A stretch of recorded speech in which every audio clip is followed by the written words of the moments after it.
All right, folks, the recent Israeli attack in Qatar against Hamas leadership. Reportedly, one of the senior figures who survived the attack was one Bassem Naim, who's been a type of spokesperson of Hamas. I want to show you who this man is and what he believes in this interview that he did a while back. Take a look. Was it wrong of your forces to kidnap children and women? Again, I think the clear instructions from brother late Muhammad Deif was clear. We are only targeting militant members of the Israeli forces. Okay, so you're admitting that women and children should not have been taken hostage on that day. Sure. Now you have, except, but the fact of the matter is that except militant members of the Israeli forces.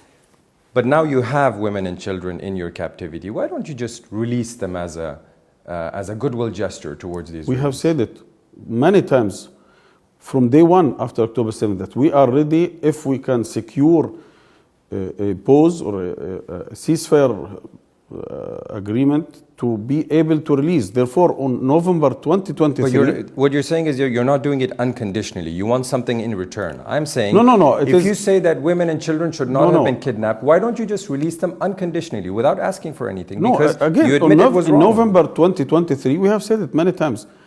We are ready to release them, all of them, unconditionally if we are sure about the security conditions and to have a ceasefire agreement for a while to be able to look after them because they are in different areas with different groups, attacked on a day, on 24 hours by the Israelis.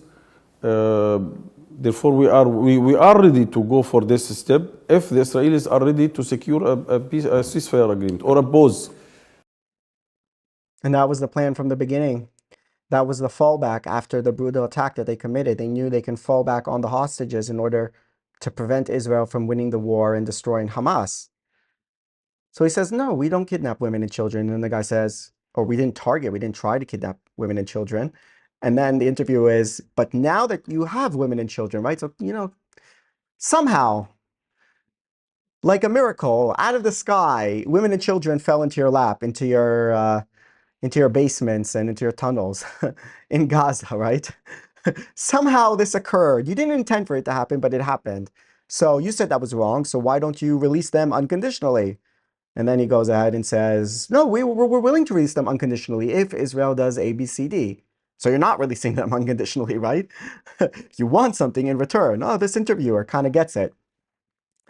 Bassem Naim. That was the point. You knew what you were doing. You intentionally kidnapped the women and children so that you can release them, maybe, in order to, I don't know, release Palestinian terrorists and to stop the Israeli forces from defeating your forces, from losing the war, to save yourselves from the destruction that you deserve after the crime that you committed.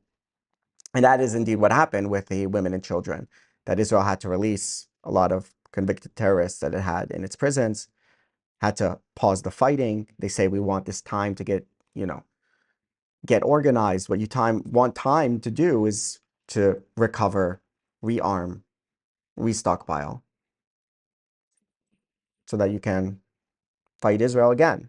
Or, for Israel to just leave Gaza so you can rebuild yourselves with all the money that's going to come in, the international aid, and attack Israel again, as happened in the past. After 2009, after 2012, after 2014, after 2018, after 2021, every time, every war, which started with Hamas bombarding Israeli cities, and then Israel responding, and of course, winning and causing a large amount of destruction in Gaza, as we know, happens when you have these wars. But then the money comes in, they rebuild, and once they sufficiently recover, they attack Israel again. So that's what he's saying he wants. He wants the pauses so that he can the militant groups of Hamas can recover and go back to doing their usual business, which is to siphon off all of the resources that the international community graciously provides them so they can focus on their real aim, which is to fight Israel, not to do good things for the civilians of Gaza. And if I believe correctly, this is the same guy who said there'll be an October 8th and October 9th and October 10th back in the day when they had that interview. So just trying to gaslight the reporter there by saying that we don't want to kidnap women and children, but then ask, why did you do it? And why don't you release them? Then all of a sudden, you know, he has his conditions. Shame that Israel didn't get him in that strike if those reports are indeed correct, but don't worry, Basim Naim, your day will come. All right, folks, thanks for watching this video. And Saiful Nomad, don't forget to like and subscribe, and I will see you in the next video. Bye-bye.